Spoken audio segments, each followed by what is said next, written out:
Grand Pakistan के मोअज़्ज़ज़ ख़वातीन व हज़रात, अस्सलाम वालेकुम। मैं हूं शम्सा साबिर और आप देख रहे हैं ग्रैंड पाकिस्तान। नाज़रीन, हमारी तारीख के अजीम तरीन दिनों में से एक दिन 6 सितंबर का था। आप इस सुबह की तकरीर सुने जो रेडियो पाकिस्तान में अयूब खान ने की थी कि ला इलाहा इल्लल्लाह के मानने वालों, हिंदुस्तान ने हमला कर दिया। हमारे अजीज हमवतनों, जंग शुरू हो चुकी है, उठो और दुश्मन का डट कर मुकाबला करो। आप यकीन करें कि पाकिस्तान की पूरी कौम नाराए तकबीर लगाती हुई सड़कों पर निकल आई थी। हिंदुस्तान ने 6 सितंबर की सुबह फजर से थोड़ी देर पहले लाहौर शहर पर हमला किया था और इंडिया के जर्नलों ने बड़क मारी थी कि हम लाहौर के जिमखाना में चाय पिएंगे और बदमाशी की महफिलें सजाएंगे।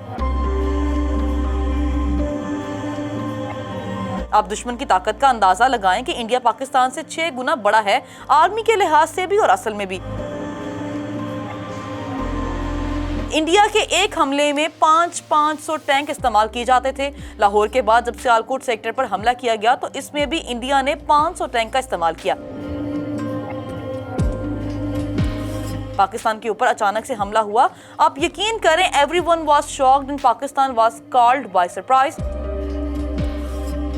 नाज़रीन, आप जानते हैं कि हम 6 सितंबर इतने जज्बे और इमोशन से क्यों मनाते हैं? 6 सितंबर 1965 को ऐसे वाकयात नमूदार हुए जिनको सुनकर यकीनन आपका ईमान ताज़ा हो जाएगा। पूरी दुनिया की फौज में पाकिस्तान की फौज वाहिद फौज है जिसने 1965 की जंग में ऑफिसर्स ULT सबसे ज्यादा होती है, इसलिए कि पाकिस्तानी अफसर आगे बढ़कर लीड करते हैं।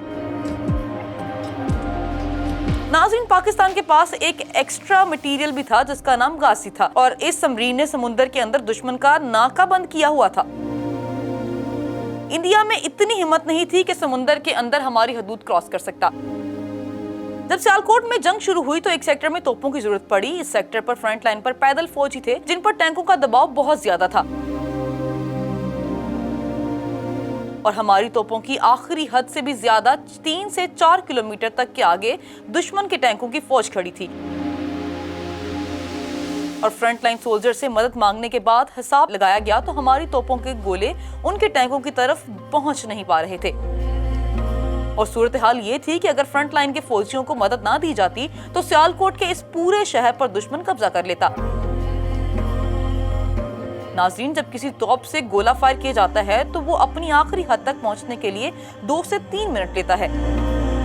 बताया जाता है कि अल्लाह तवक्कल पर जब दुश्मन के टैंकों की तरफ फायर किया गया तो नाकाबिले यकीनी तौर पर ठीक 3 मिनट बाद फ्रंट लाइन पर फौजियों की तरफ से वायर्स पर नाराए तकबीर की आवाजें बुलंद होने लगी। ये गोले ठीक दुश्मनों के टैंकों के बीच अंदर गिर रहे थे। हैरानकुन बात ये थी कि ये गोले हमारी तोपों की हदूद से 3 किलोमीटर आगे जाकर गिर रहे थे। ना इससे पहले उन तोपों ने अपनी दौर में इतने फायर किए, ना इसके बाद। लेकिन इस मौका पर जब उम्मत मुस्लिमा की जरूरत थी तो अल्लाह की तरफ से गैबी मदद भेजी गई। ये सारी बातें बुजुर्गों ने अपनी किताबों में लिखी हैं। उस जमाने के अखबारों में ये भी मौजूद है कि सारे वाकयात कैसे हुए, कि किस तरह से गैबी मदद की गई और दुश्मनों के नाकाम इरादों को खाक में कैसे मिलाया गया। पाकिस्तान जिंदाबाद। अगर आपको वीडियो पसंद आई तो चैनल को सब्सक्राइब करें, लाइक करें, शेयर करें। अल्लाह हाफिज।